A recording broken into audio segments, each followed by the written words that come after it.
پھر ارشاد فرمایا اعلموا جان لو انما الحیات الدنیا لعب و لہو و زینت و تفاخر بینکم، یہ دنیا ہے کیا جس کے پیچھے تم نے سب کچھ برباد کر دیا۔ سب سے قیمتی اثاثہ تو دل تھا، اس دل کو بھی دنیا کے لیے وار دیا۔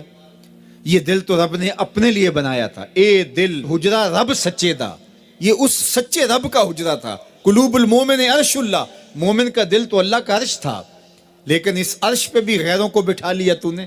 جو تخت اس کا تھا، جس تخت پہ اس کی تجلیات کا نزول جلال ہونا تھا، اس دل پہ درہم و دینار اور ڈالر اور پاؤنڈ اس دل کے اوپر بٹھا لیے، یہ دل کے اوپر بٹھا لیے۔ یہ دل تو حجرہ رب سچے کا تھا، تو نے اس دل کو بھی اجاڑ دیا۔ تو یہ دنیا جس کے لیے تو نے سب کچھ کیا ہے کیا؟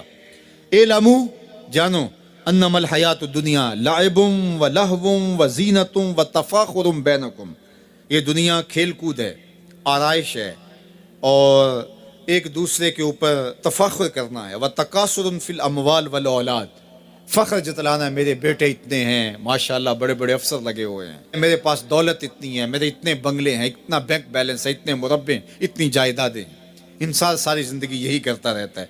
وما الحیات الدنیا الا متاع الغرور، اور جو دنیا کا ساز و سامان ہے سوائے دھوکے کے سامان کے اور کچھ نہیں ہے۔ دنیا کے لیے تو دوڑ لگاتے ہو، باہمی رقابت بھی ہوتی ہے، ایک دوسرے سے آگے بڑھنے کی کوشش بھی ہوتی ہے۔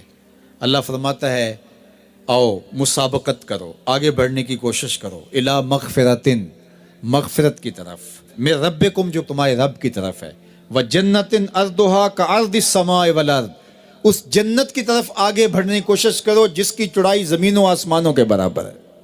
زمین و آسمانوں کو پھیلا دیا جائے تو یہ جنت کی چوڑائی بنتی ہے، جس کی چوڑائی اتنی ہے اس کی لمبائی کتنی ہوگی۔ تو فرمایا اس دنیا کے لیے تو بھاگتے ہو جو ختم ہو جانے والی ہے، آؤ بھاگو اس جنت کی طرف جس کی چوڑائی زمین و آسمان کے برابر ہے۔ اعدت للذین آمنوا باللہ ورسولہ، یہ اہل ایمان کے لیے تیار کی جا چکی، وہ موتیوں کا محل، وہ یاقوت کا محل، وہ زبرجد کا محل، وہ خالص مشک کا محل جو تمہارے لیے بنایا ہوا ہے، تم نے جانا ہے، اور تمہیں دروازہ کھولنے کی بھی ضرورت نہیں ہے۔ منتظر دربان کھڑے ہیں جو تمہارے لیے دروازہ کھول کے تمہیں مرحبا کہیں گے اور سلامتی تمہارے اوپر پیش کریں گے، وہ تمہارے لیے تیار کر چکا ہے۔ اصل تو زندگی وہ زندگی ہے، لیکن تم کس دنیا کے پیچھے بھاگ رہے ہو؟ اللہ فرماتا وہ وقت کب آئے گا جب قرآن تمہاری زندگی میں اتر آئے گا، وہ وقت کب آئے گا جب اللہ کا ذکر تمہاری زندگی میں اتر آئے گا۔ زندگی تو جا رہی ہے، جوانی آئی، بڑھاپا آیا، لیل و نہار نے وقت بدلے، چرخ نے اپنے تیور تبدیل کیے، حکومتیں تبدیل ہوئی، زمانے تبدیل ہوئے، تو جہاں کھڑا تھا وہیں کھڑا رہا۔ 40 سال عمر عزیزت گزشت، مزاج تو از حال طفلی نہ گشت۔ سادی کہتے ہیں 40 سال عمر گئے لیکن تیرا بچپنا نہیں گیا، اور رومی کہتے ہیں داڑھی تیرے بعد آئی اور سفید ہو گئی اور تو کالے کا کالا ہی رہا۔ تیرے اندر نور نہیں آیا، تیرے اندر روشنی نہیں آئی، یہ تیرے بعد آئی اور پھر سفید بھی ہو گئی، لیکن تو ابھی تک کالے کا کالا ہے۔ رب کہتا ہے وہ وقت کب آئے گا تمہارے سینے میں قرآن اترے، وہ وقت کب آئے گا ذکر سے تمہارے دل میں ارتعاش پیدا ہو، جب تم رب کا نام لو تمہاری آنکھیں آنسوں کا خراج دینے لگے۔ وہ وقت کب آئے گا جو ہی قرآن کھلے چھم چھم تمہاری آنکھیں برسنے لگے۔ الم یعن للذین آمنوا، وہ وقت کب آئے گا اہل ایمان کے لیے، ان تخشع قلوبہم لذکر اللہ وما نزل من الحق۔ اللہ اکبر، اللہ ہمیں وہ آج دن نصیب کر دے کہ قرآن سے یوں جڑ جائیں کہ قرآن کو پڑھیں، قرآن کے حرفوں سے نور پھوٹتا ہوا، درد پھوٹتا ہوا ہماری روحوں میں اترنے لگے، ہمارے قلوب میں اترنے لگے، اور ہماری آنکھیں آنسوں کا خراج دینے لگے۔ اب میں اور آپ دیکھیں ہماری زندگی قرآن کے ساتھ، اللہ کے ذکر کے ساتھ، اس کی یاد کے ساتھ کہاں تک جڑی ہوئی ہے۔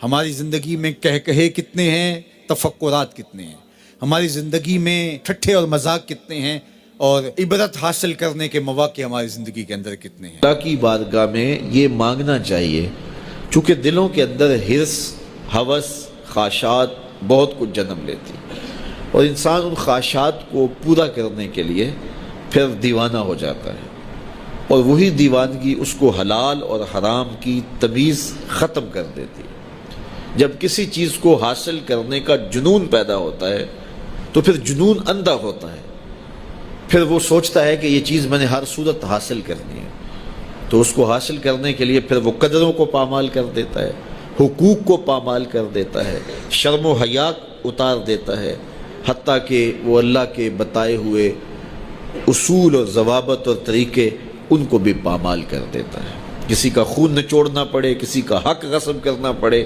کسی کا مال لوٹنا پڑے، وہ اپنے ہدف تک ہر صورت پہنچنا چاہتا ہے کہ یہ میرا ہدف ہے، میرے پاس اتنی جائیداد ہونی چاہیے، مجھے یہ حاصل کرنا ہے اور ہر صورت حاصل کرنا ہے۔ تو اگر یہ ہرس ہی مٹ جائے، یہ ہوس ہی کم ہو جائے، تو پھر انسان کی زندگی سوکھی ہو جائے گی، وہ جہاں ہوگا وہاں مطمئن ہوگا۔ تو اللہ کی بارگاہ میں یہ دعا مانگنی چاہیے کہ مالک میری آرزوئیں کم ہو جائیں اور میری ایسی آرزو میرے سینے میں پنپنے نہ پائے جس آرزو سے تو نے منع کیا ہوا ہے۔ آرزویں بڑھتی رہتی ہیں، ایک آرزو پوری ہوتی ہے تو اس کے ساتھ دوسری آرزو کھڑی ہوتی ہے، وہ پوری ہوتی ہے تو تیسری آرزو کھڑی ہوتی ہے، وہ پوری ہوتی ہے تو چوتھی آرزو کھڑی ہوتی ہے۔ تو بندہ سفر کرتا ہے، یہ پوری کر لوں، یہ پوری کر لوں، یہ پوری کر لوں، لیکن آگے پھر آرزویں کھڑی ہوتی ہیں۔ تو پھر کہیں اس کو جو ہے وہ فل سٹاپ تو لگانا پڑے گا کہ اس سے آگے نہیں ہے۔ تو جب وہ فل سٹاپ لگا لے گا تو پھر اس کی زندگی سوکھی ہوگی۔ لیکن جب آرزویں اسے کہیں ٹھہرنے نہیں دیتی تو قبر کے کنارے تک بھی اس کی آرزویں تکمیل پذیر نہیں ہوتی۔ وہ غالب نے کہا تھا، ہزاروں خواہشیں ایسی کہ ہر خواہش پہ دم نکلے، بہت نکلے میرے ارمان لیکن پھر بھی کم نکلے۔ تو جتنے بھی دنیا کے اوپر لوگ اپنی زندگی کے مقصد کو فراموش کر دیتے ہیں، وہ آرزوؤں کا شکار ہو جاتے ہیں، اہوا کا شکار ہو جاتے ہیں، خواہشات کے اسیر اور قیدی ہو جاتے ہیں۔ لیکن خواہشات بڑھتی چلی جاتی ہیں اور انسان کی کبھی بھی تکمیل نہیں ہوتی۔ حضور نے فرمایا ابن آدم کو اگر ایک وادی سونے کی دے دی جائے تو وہ دوسری وادی کی آرزو کرے۔ آج تک کسی کو اتنا سونا ملا تو نہیں ہے، لیکن فرض کرو کسی کے پاس اتنا سونا بھی ہو تو اسے تو پھر خوش ہو جانا چاہیے۔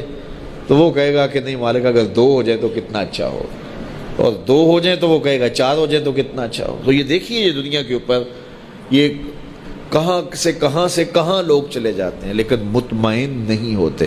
تو کسی جگہ پہ ان کو فل سٹاپ لگانا پڑے گا، تو اگر نہیں لگائیں گے تو وہ خواہشات ان کو آگے لے جاتی جائیں گی۔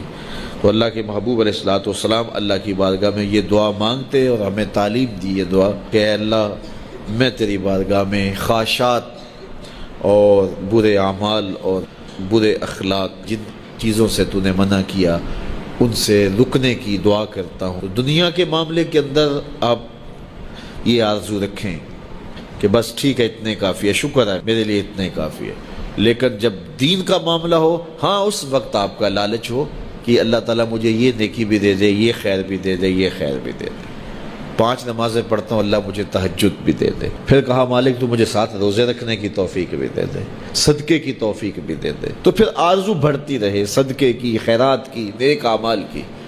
لیکن یہاں ہم جب اعمال خیر کی بات آتی ہے تو اس وقت ہمارا رویہ یہ ہوتا ہے کہ اگر فلاں بخشا گیا تو ہم بھی بخشے جائیں گے، فلاں تو نماز بھی نہیں پڑھتا میں تو پھر 5 پڑھتا ہوں۔ اور جب دنیا کا معاملہ آتا ہے تو پھر ہم اپنے جو ہے وہ آگے دیکھتے ہیں کہ فلاں کہاں پہنچ گئے، ہم کتنے پیچھے رہ گئے۔